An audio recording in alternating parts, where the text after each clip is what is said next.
Hello guys, welcome back to my channel. आप सभी का स्वागत है लेक्चर नंबर 3 में। अब तक मैं इस चैप्टर के 2 लेक्चर बना चुके हूँ। लेक्चर नंबर 3 में हमें क्या क्या पढ़ना है। आई होप अब इससे पिछले वाले टॉपिक्स, मैंने ज़्यादा टॉपिक्स तो नहीं पढ़ाए थे। मैंने ग्रोथ पढ़ा दिया है, रिप्रोडक्शन पढ़ा दिया, लगभग 1 से 3 पेजेस मैंने एनसीईआरटी के पढ़ा दिए हैं। अब हम बात करते हैं with the process called as metabolism, cellular organization और कॉन्शियसनेस। पहली बात, आपको इतनी चीज़ तो पता होगी कि डिफाइनिंग फीचर मैंने बता दिया कि ये तीनों ही डिफाइनिंग फीचर होते हैं। मेटाबॉलिज्म भी होता है, सेलुलर ऑर्गेनाइजेशन भी होती है और कॉन्शियसनेस भी होता है। ठीक है, आगे बढ़ते हैं, लेक्चर नंबर 3 की शुरुआत करते हैं। इस लेक्चर नंबर 3 में हमें किसके बारे में पढ़ना है? अबाउट द प्रोसेस, मतलब हमें किसके बारे में पढ़ना है? मेटाबॉलिज्म। मेटाबॉलिज्म क्या होता है? मेटाबॉलिज्म होता है sum total of all chemical reactions occurring in our body,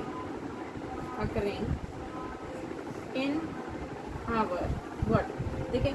अब मैं आपको ये चीज़ बता दूं कि हमारी बॉडी के अंदर बहुत सारे केमिकल रिएक्शंस चलते रहते हैं। उन केमिकल रिएक्शंस को बोला जाता है मेटाबॉलिक रिएक्शंस। क्या बोला जाता है? मेटाबॉलिक रिएक्शंस बोला जाता है, मेटाबॉलिक रिएक्शंस। तो मैं आपको बताती हूँ कि हमारी बॉडी में बहुत सारी रिएक्शंस चलती रहती हैं। ठीक है, एक के बाद एक साइमल्टेनियसली हमारी बॉडी में बहुत सारी रिएक्शंस चलती रहती है। ठीक है, थाउजेंड्स ऑफ रिएक्शंस हमारी बॉडी में चलती रहती हैं। तो उन्हीं सभी, मतलब कि मान लीजिए कि मेरी बॉडी में 1000 रिएक्शन चलती हैं। ए प्लस बी का बनना और सी बना देना, ए प्लस बी का मिलना, सी बना देना, ऐसे करके थाउजेंड्स ऑफ रिएक्शन चलती हैं। उन सभी 1000 को मिला के जितनी भी आपकी रिएक्शंस आपकी बॉडी में चल रही हैं, उन सभी को मिला दिया जाए तो हम उसको मेटाबॉलिज्म कह सकते हैं। इसलिए मैंने लिखा है sum total of all chemical reactions occurring in our body is termed as metabolism। उन केमिकल रिएक्शंस को क्या कहा जाता है? मेटाबॉलिक रिएक्शंस कहा जाता है। क्या बोला जाता है? मेटाबॉलिक रिएक्शंस कहा जाता है। अब देखो, मेटाबॉलिज्म दो प्रकार का, एक होता है कैटाबॉलिज्म और एक होता है एनाबॉलिज्म। कैटाबॉलिज्म और एक होता है, इसको थोड़ा साफ साफ लिख देते हैं, कैटाबॉलिज्म एंड एनाबॉलिज्म। देखिए, कैटा काटो, इसको काट मार दो, यानी कि इसमें क्या है? देखो, कैटाबॉलिज्म में क्या होता है? बड़ा कोई मॉलिक्यूल है, बड़ा मॉलिक्यूल है, वो किसमें कन्वर्ट हो जाता है? छोटे छोटे मॉलिक्यूल्स में। देखिए, छोटे छोटे मॉलिक्यूल्स में। एनाबॉलिज्म का मतलब, कैटाबॉलिज्म का मतलब होता है ब्रेकिंग डाउन।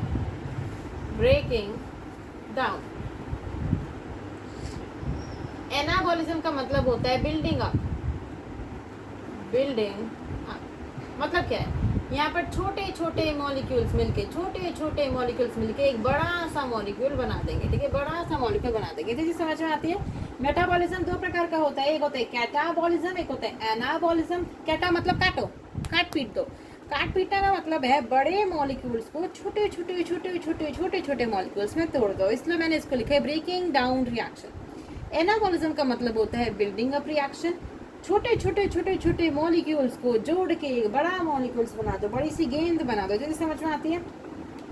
कैटाबॉलिज्म एनाबॉलिज्म के एग्जांपल्स भी दे रखे हैं। अभी आपको सिर्फ इतने याद होना चाहिए कैटाबॉलिज्म एनाबॉलिज्म क्या होता है। देखिए, जैसे समझ में आती है। अब आगे बढ़े। ठीक है, देखिए, अब मेटाबॉलिज्म में आपको एक चीज़ दे रखी है। पहले मैं आपको इन वीवो और इन विट्रो का मतलब समझाना चाहती हूँ। ठीक है, किसका मतलब? इन वीवो क्या होता है और इन विट्रो क्या होता है। देखिए, इन वीवो मतलब ठीक है, इन वीवो मतलब inside the body. In vitro मतलब आउटसाइड द बॉडी। मतलब आपने टेस्टो बेबी का नाम सुना है? टेस्टो बेबी, ठीक है, बहुत सारे आपने एड्स भी देखे होंगे टेस्टो बेबी के बारे में, जिसमें मतलब जो कपल्स कंसीव नहीं कर पाते हैं वो टेस्टो बेबी का सहारा लेते हैं। तो टेस्टो बेबी में क्या होता है? इन विट्रो फर्टिलाइजेशन करवाई जाती है। कैसी फर्टिलाइजेशन करवाई जाती है? इन विट्रो मतलब outside the body.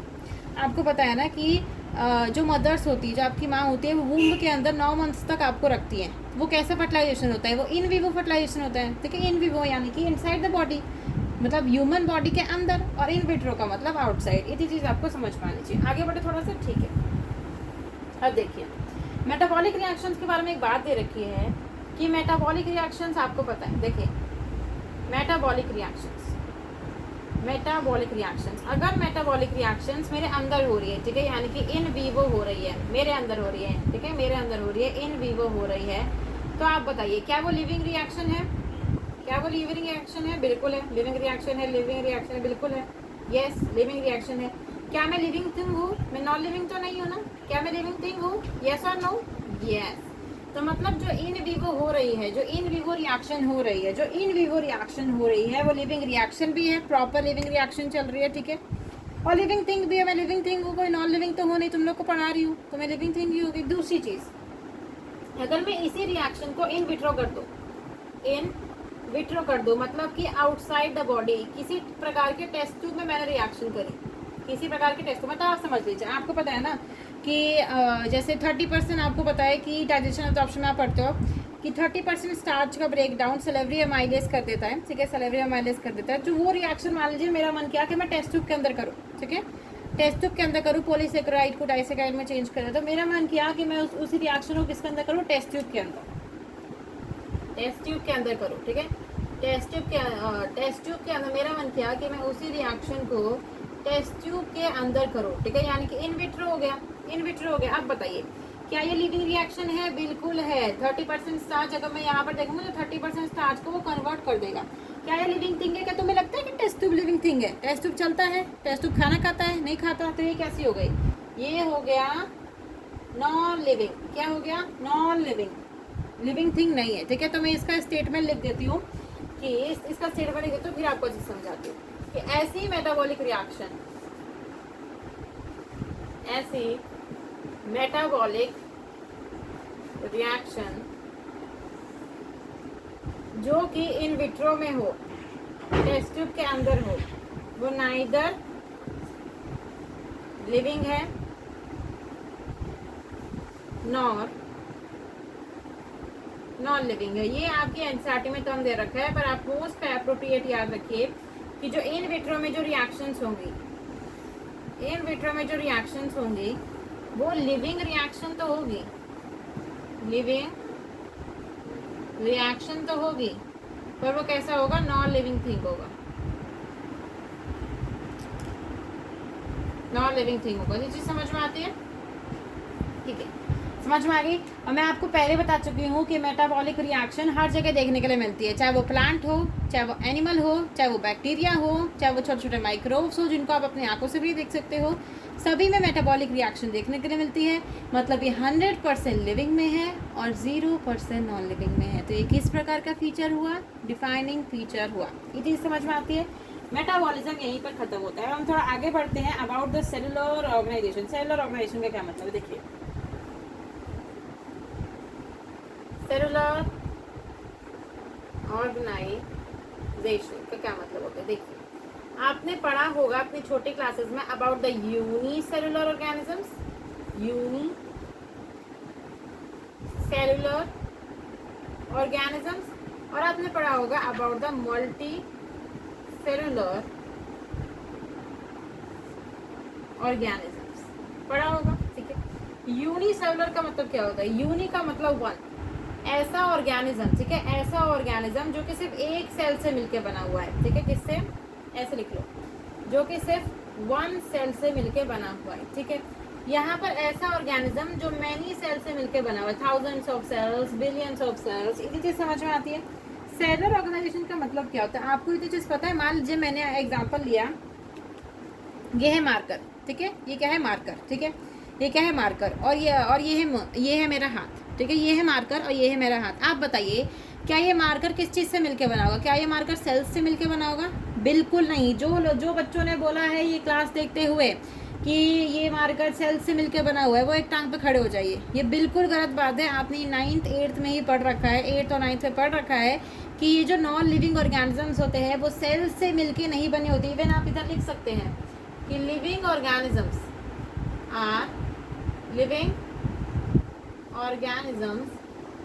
Are made up of cells. चाहे वो एक सेल हो, चाहे वो बिलियन ट्रिलियन हो, उससे मतलब नहीं है, बस वो सेल से मिलके बना है। और नॉन लिविंग ऑर्गेनिज्म, आपका फोन, आपका पंखा, आपका टेबल, आपका chair, non living organisms are not made up of cells, ये चीज़ समझ में आती है। अब आप बताइए सेलर ऑर्गेनाइजेशन की जब मैं बात करूँ कि डिफाइनिंग है या नहीं है, क्या सेलर ऑर्गेनाइजेशन 100% लिविंग में है? मैंने अभी बोला ना सभी, ठीक है, ऑल लिविंग ऑर्गेनिजम्स में, ठीक है, यस आप ऐसे लिख लीजिए, all living organisms are made up of cell, तो 100% लिविंग में है और 0% नॉन लिविंग में है। कोई भी ऐसा नॉन लिविंग ऑर्गेनिज्म मुझे नहीं पता है, चाहे टेबल हो, चाहे चेयर हो, चाहे कुर्सी हो, चाहे कोई भी हो, चाहे डायरी हो, चाहे पेन हो, वो सेल से मिलकर नहीं बना होता है। इसीलिए cellular organization is also are defined feature. ये चीज़ समझ में आती है। हमने 2 टॉपिक कवर कर लिया, हम थोड़ा आगे बढ़ते हैं। अब मैं आपको बताना चाहती हूँ about the process called as consciousness, ठीक है, बड़ा बड़ा टॉपिक लिख सकते हैं। कॉन्शियसनेस, कॉन्शियसनेस मतलब चेतना, ठीक है। कॉन्शियसनेस, कॉन्शियसनेस का मतलब क्या होता है? देखिए मान लीजिए मैं गई अपने दोस्त के घर, ठीक है, मैं कहाँ गई? अपने दोस्त के घर, और मेरे दोस्त ने क्या किया? मुझे एक चाटा मारा। मैं गई अपने दोस्त के घर और मेरे दोस्त ने क्या किया? मुझे एक चाटा मारा, ठीक है, मुझे क्या करा? एक चाटा मारा। अब आप बताइए अगर मुझे एक चाटा मारा गया है तो मैं भी उसमें वापस चाटा मारूंगी? बिल्कुल मारूंगी। तो यही होती है कॉन्शियसनेस, इसे को बोलते हैं चेतना। अब आप बताइए सारे लिविंग ऑर्गेनिजम्स में चेतना पाई जाती है। आप पूछोगे कि मैम बैक्टीरिया में कैसे चेतना पाई जाती है? दीदी बैक्टीरिया में कैसे चेतना पाई जाती है? आपने देखा है कि जैसे आप एंटीबायोटिक्स खाते हो, जब आप बीमार हो जाते हो तो आप एंटीबायोटिक्स खाते हो, ठीक है, तो आप देखो ना जब आप जैसे आपने एंटीबायोटिक दवाई खाई तो बैक्टीरिया भी तो अपने अपने आप को बचाने की कोशिश करते हैं, है कि नहीं?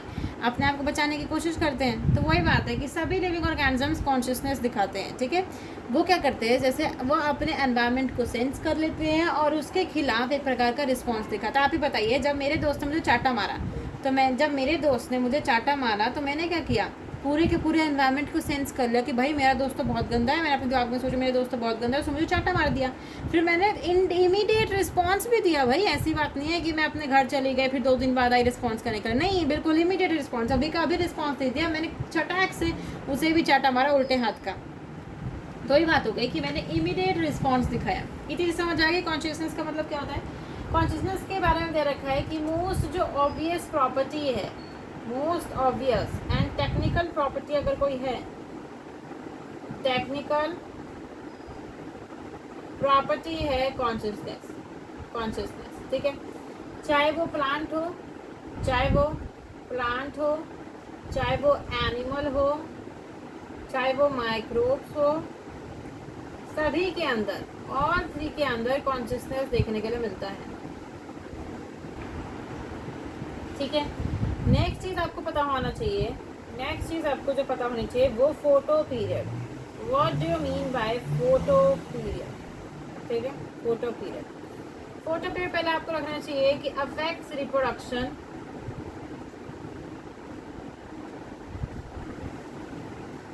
इन seasonal breeder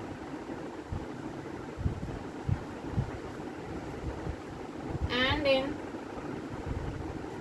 plants and animals,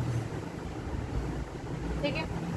मैं बताती हूँ फोटोपीरियड का मतलब क्या है। देखो आपने पढ़ा होगा about the day neutral plant, long day plant, short day plant. देखिए मैंने लिखा है कि photo periods affect reproduction in seasonal breeder, plants and animals. देखिए प्लांट्स में कैसे, पता है क्या होता है, आप नोटिस करना, ठीक है, कुछ कुछ आप खुद ही नोटिस कर सकते हैं। कुछ कुछ ऐसे प्लांट होते हैं जो जिनका जो फ्लावर होता है वो दिन में उगता है, ठीक है, और कुछ कुछ ऐसे फ्लावर होते हैं जिनके प्लांट रात, मतलब जिसका फ्लावर रात में उगता है। आपने रात रानी का फूल सुना, रात रानी के पेड़ के बारे में सुना होगा ना, वो रात को उगता है, ठीक है, उसके अंदर बहुत अच्छी खुशबू आती है।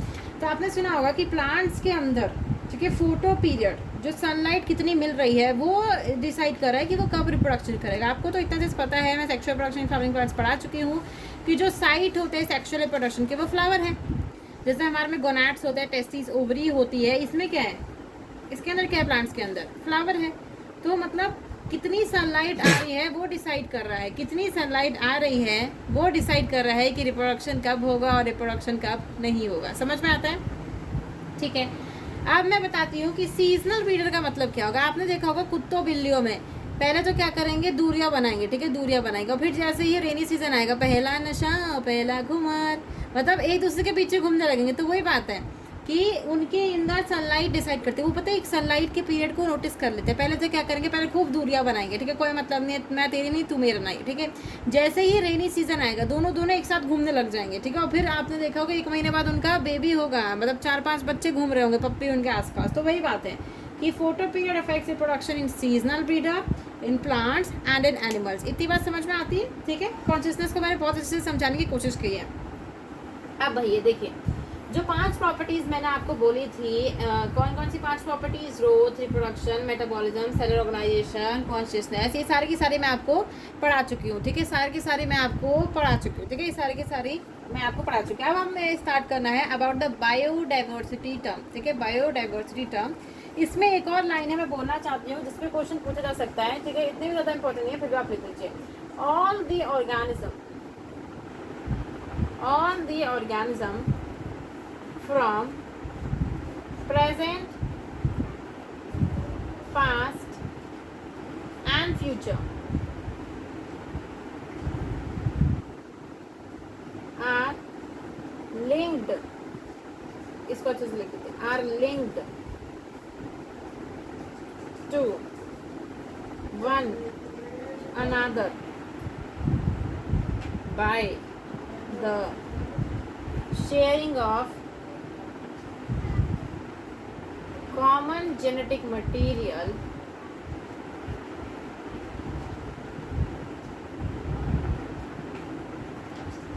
DNA,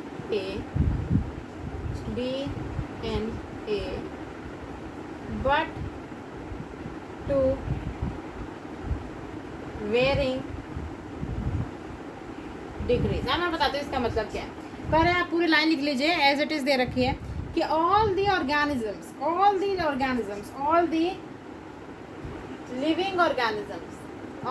living organisms from present, past और future। पहले आदि मानव थे, है कि नहीं, पहले आदि मानव थे, अभी आप लोग हो, ठीक है। फ्यूचर में और आदि मानव आ जाएंगे, ठीक है। ये सारे के सारे एक दूसरे से मिलते जुलते हैं। जो हम लोग लड़ाई करते रहते हैं ना, हम सब एक दूसरे से जुड़े हुए हैं। क्यों जुड़े हुए हैं, मतलब जो पिछले का जो आदि मानव था, जो हाईटेक एलन मस्क आने वाले हैं कुछ फ्यूचर में, ठीक है, जो अभी हम लोग हैं, वो हम सब एक दूसरे से लिंक हैं। किस वजह से, by the link to one another by the sharing of common genetic material that is DNA. चाहे वो आदि मानव हो, चाहे आने वाला एलन मस्क हो, धरती पर रहने वाले हम लोग हो, सभी के अंदर कॉमन जेनेटिक मटेरियल पाया जाता है, डीएनए, ठीक है, डीएनए।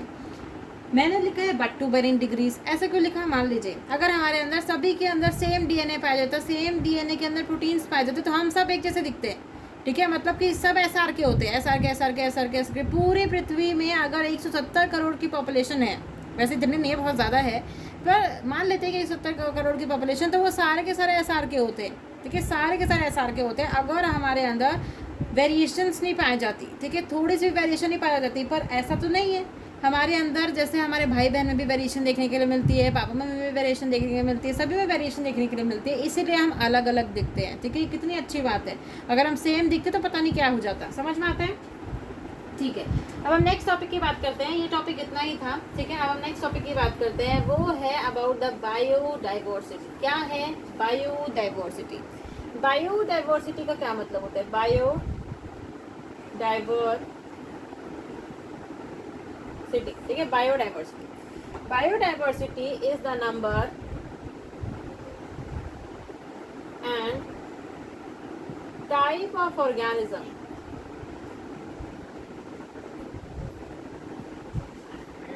present on earth, ठीक है। वो कितना है? 1.7 to 1.8 मिलियन, यानी कि 17 से 18 लाख, ठीक है। ये इतना ज़्यादा इंपॉर्टेंट है ना, इसलिए 5 स्टार लगा लो इस पर, 5 स्टार 5 स्टार लगा लो, बहुत ज़्यादा इंपॉर्टेंट है। इस डाटा को लर्न करना है, घोट जाओ, इस पर क्वेश्चन बहुत आसानी से आ सकता है, ठीक है। बायोडाइवर्सिटी की क्या डेफिनेशन होती है? The number and type of organism present on earth, ठीक है। नंबर, कितने नंबर में प्रेजेंट है और कितने टाइप के प्रेजेंट है। आप देखिए कोई कुत्ता है, कोई बिल्ली है, कोई भेड़ है, कोई ह्यूमन बींग्स है, डिफरेंट डिफरेंट टाइप्स हो गए ना। सब एक ही टाइप के तो नहीं है कि सारे के सारे कुत्ते हैं, सारे के सारे भेड़ है, पूरी अर्थ में सिर्फ भेड़ पाई जाती है, ऐसे तो नहीं है। कोई कुत्ता है, कोई भेड़ है, कोई इंसान है, कोई कॉकरोच है, कोई मगरमच्छ है, सब अलग अलग है। आपको पता होना चाहिए कि अभी तक हम कितनी स्पीशीज़ को ढूंढ पाए हैं। 1.7 to 1.8 मिलियन एनसीईआरटी का डाटा है, पर आपको घुमा के लैक्स में भी पूछ सकता है। 17 से 18 लाख याद रहेगा, 17 से 18 लाख। 1.7 to 1.8 मिलियन पहले याद करिए। दूसरा आपको याद होना चाहिए कि 17 से 18 लाख। मैंने ये तो एक प्रकार क्वेश्चन आ गया कि अगर बहुत सिंपल पूछा, ये ऐसे घुमा के पूछा जा सकता है कि कितने लाख्स में, तो मतलब 1 मिलियन में 10 लाख होते हैं, तो उस तरीके से आप इसको कन्वर्ट कर सकते हैं कि 17 से 18 लाख होता है, ठीक है, बायोडाइवर्सिटी। अब आपको पता होना चाहिए, इसके आगे जब हम बढ़ते हैं, ठीक है, इसके आगे जब हम बढ़ते हैं, इसके बाद आपको पता होना चाहिए बायोडाइवर्सिटी में इतना ही था। बायोडाइवर्सिटी आप ऐसे भी समझ सकते हैं, मान लीजिए मैं गई हैकिंग पे, ठीक है, मेरा मन किया हैकिंग पे जाने का, ठीक है, हैकिंग पे। अब क्या हुआ, हैकिंग पे गई, मान लीजिए कि मैं पहले 1 किलोमीटर गई, 1 किलोमीटर चली, ठीक है, 1 किलोमीटर चलते चलते मान लीजिए मैंने लगभग 10 स्पीशीज को देखा, 10 अलग अलग स्पीशीज को देखा, 10 अलग अलग स्पीशीज को देखा। कौन कौन सी स्पीशीज देखे, मान लीजिए मैं एक वाइल्ड लाइफ सेंचुरी में गई, वहाँ पर पहले मैंने मगरमच्छ देखा, फिर कुत्ता देखा, फिर और इंसानों को भी देखा, तो इंसान भी तो एक स्पीशीज है। फिर मैंने चिड़िया को देखा, फिर मैंने भेड़ को देखा, फिर उसके बाद मान लीजिए ऐसे कर करके मैंने 10 स्पीशीज को देख लिया। फिर मैंने वहाँ पर कॉकरोच भी घूम रहे थे, वहाँ मच्छर भी घूम रहे थे, हाउस फ्लाई। फिर मैंने देखा कि वहाँ पर हनी भी, मतलब मधुमक्खियाँ भी घूम रही थी। तो मैंने ऐसे टोटल 10 स्पीशीज देख ली। फिर मेरा मन करा, अरे भाई बहुत अच्छी बात है, मैंने तो 10 स्पीशीज देख ली। मेरा मन करा चलो 3 किलोमीटर और आगे चलते हैं, 3 किलोमीटर और आगे चलते हैं। जब मैं 3 किलोमीटर और आगे गई तो मान लीजिए मैंने 30 स्पीशीज को और देख लिया। मैं अभी पता है शेर के पिंजरे में भी गई, शेर को पिंजरे में भी गई, टाइगर को देखा, मतलब बहुत सारे लोगों को देखा। मैंने भैंसों को नहाते हुए देखा, भैंसें नहा रही थी, जिराफ को देखा, मतलब ऐसे लगभग मैंने 30 स्पीशीज़ को देख लिया। फिर मेरा मन किया कि चलो अब लगभग आप ले लीजिए 100 किलोमीटर आगे चल के देखते हो सकता है कि मुझे और ज़्यादा स्पीशीज देखने को मिली, पर ऐसा नहीं हुआ।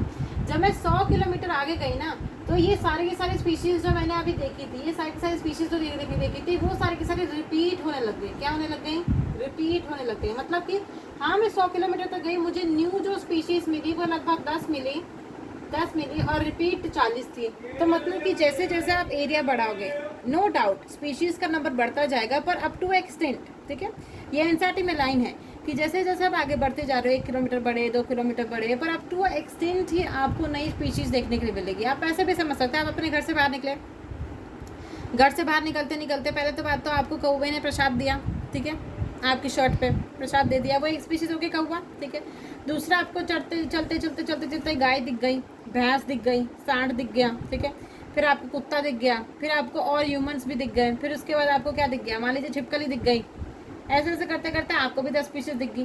फिर आपने सोचा कि चलो थोड़ा और दूर जाते हैं, फिर आप चलते गए कुछ रास्ते पे आपको और स्पीशीज देखने के लिए मिली, ठीक है। पर अप टू एक्सटेंट, ऐसी ज़रूरी नहीं है कि आप 500 किलोमीटर आगे निकल गए तो ये सारी की सारी, ऐसा नहीं है कि 500 किलोमीटर दूर गाय नहीं पाई जाती होगी, भैंस नहीं पाई जाती होगी। तो आपको चीज़ याद रखनी है कि अगर आप एक्सप्लोर भी कर रहे हैं तो अप टू एक्सटेंट ही आपको नई स्पीशीज देखने के लिए मिलेगी, फिर वही स्पीशीज बार बार रिपीट होती जाएंगी, ठीक है, समझ में आती है, ठीक है। अब हम बात करते हैं नॉमनक्लेचर। नॉमनक्लेचर को आप याद कर सकते हैं नामकरण से। नॉमनक्लेचर, ये नाम सबसे बढ़िया लगता है, नॉमनक्लेचर। नॉमनक्लेचर को आप याद कर सकते हैं नामकरण से। नामकरण, आपको क्या रखना है, स्पीशीज का नाम रखना है, ठीक है। अब स्पीशीज के नाम रखने में, नामकरण करने में सबसे ज़्यादा माहिर कोई था तो वो था कैरलस लीनियस। कैरलस लीनियस, बहुत लोग इसको कैरलस लिनायस भी कहते हैं, आप किसी भी नाम से पुकार सकते हैं, इनको कोई दिक्कत नहीं होगी। कैरलस लीनियस जिन्होंने बाइनोमियल नॉमनक्लेचर दिया था, बाइनोमियल नॉमनक्लेचर दिया था। अब देखिए बाइनोमियल नॉमनक्लेचर का क्या मतलब होता है। बाय का मतलब दो, मैंने आपको पहले बताया, दो ऐसे नाम जिसमें 2 कंपोनेंट्स हो, 2 कंपोनेंट्स हो। पहला कंपोनेंट कहलाता है जेनेरिक नेम, इसको आप जीनस भी लिख सकते हो, जीनस नेम। और दूसरा कहलाता है स्पेसिफिक,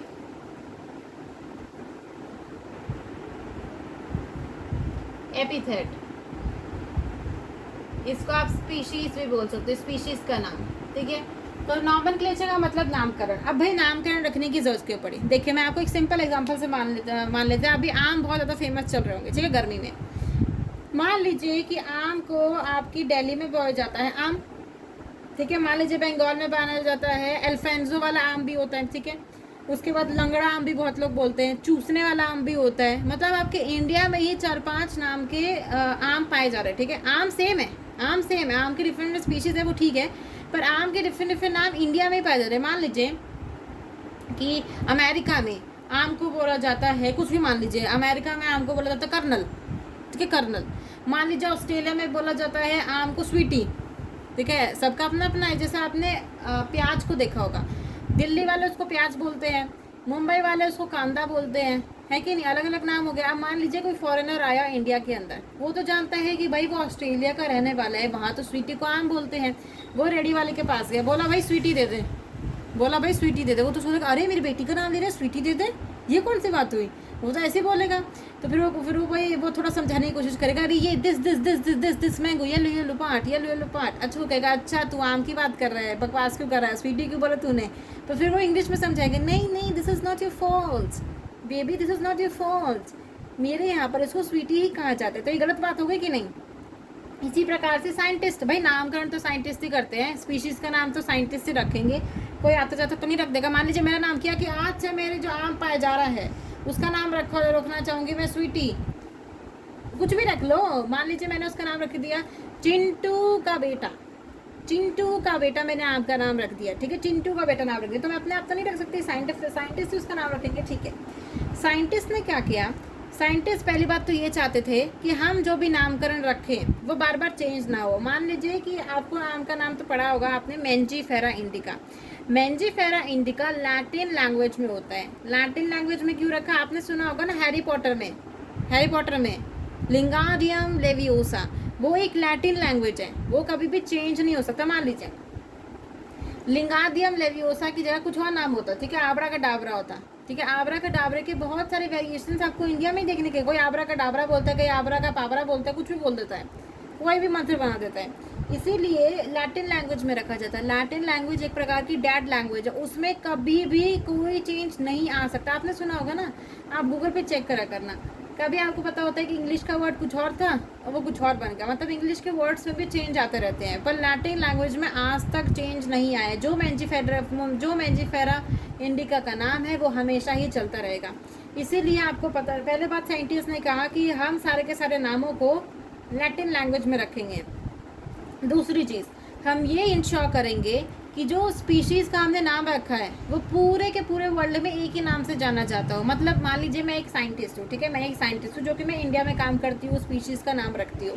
उसी प्रकार से ऑस्ट्रेलिया में एक साइंटिस्ट है, मान लीजिए मुझे एक नई स्पीशीज़ मिली मैंगो की, ठीक है, बहुत अलग सी स्पीशीज़ मिली जो कि मान लीजिए ग्रीन कलर की नहीं, सॉरी, मान लीजिए आप कोई भी कलर, मान लीजिए ब्लैक कलर की पाई जाती थी, ठीक है, ब्लैक कलर की मेरे को एक नई स्पीशीज़ मिली। तो मैंने क्या किया, कॉल लगाया ऑस्ट्रेलिया वाले को। मैं ऐसा तो नहीं बोलूँगी कि मेरे को भाई आम मिला है काले कलर का, वो तो समझ नहीं पाएगा क्या बोल रही, पागल हो गई क्या। वो मैं बोलूँगी कि मेरे को ब्लैक कलर का मैंजीफेरा, मतलब कि मैंजीफेरा इंडिका अच्छा हो, तो वो समझेगा अच्छा ये आम की स्पीशीज़ की बात कर रही है, वो काला कलर का पाया जाएगा। तो इसका मतलब आपका जो साइंटिफिक नाम रखा है वो पूरे वर्ल्ड में एक ही हो, ठीक है, वो एक ही नाम हो। ऐसा नहीं है कि मान लीजिए वीट की स्पीशीज़ का नाम भी मैंजीफेरा इंडिका रख दिया, ऐसा तो नहीं होना चाहिए, एक ही नाम से जाना चाहिए। दूसरी बात मैं बात करते हैं बायनॉमियल नोमेनक्लेचर। कैर्लस लिनियस लेके आए थे बायनॉमियल नोमेनक्लेचर को, जिसके हिसाब से हम जो भी साइंटिफिक नेम रखते हैं उसके दो कंपोनेंट्स होते हैं, एक जेनेरिक नेम, एक स्पेसिफिक एपिथेट। जेनेरिक नेम मतलब कि जीनस का नाम, स्पेसिफिक एपिथेट मतलब स्पीशीज़ का नाम। ये चीज़ें समझ में आती है। नेक्स्ट चीज़ आप याद रख लीजिए, कैर्लस लिनियस के बुक का नाम है सिस्टमा नेचुरी। सिस्टमा, मान लीजिए सिस्टमा एक लड़की का नाम है, उसको नेचर बहुत पसंद है, सिस्टमा नेचुरी उनके बुक का नाम है। तो आपसे कोई पूछे कि सिस्टमा नेचुरी बुक किसने लिखी है, तो आप क्या बोलेंगे, कैर्लस लिनियस है। कैर्लस लिनियस इसके ऑथर है, ठीक है, ऑथर है। किसने लिखी है, कैर्लस लिनियस लिखी है। चीज़ें समझ में आएगी। इसके बाद वाला पार्ट हम नेक्स्ट क्लास में करेंगे, ठीक है। लेक्चर नंबर 3 को हम अभी समाप्त करते हैं। अगली क्लास में लेक्चर नंबर 4 में हम इसको और ज़्यादा डिटेल में जानेंगे, ठीक है। Please subscribe to my channel and gives a thumbs up to एक, ठीक है। ज़्यादा से ज़्यादा इसे प्लीज़ शेयर करिए, ठीक है। मैं बहुत मेहनत कर रही हूँ, हार्ड वर्क लग रहा है, आप इसे ज़्यादा से ज़्यादा शेयर ज़रूर करिएगा। Thank you.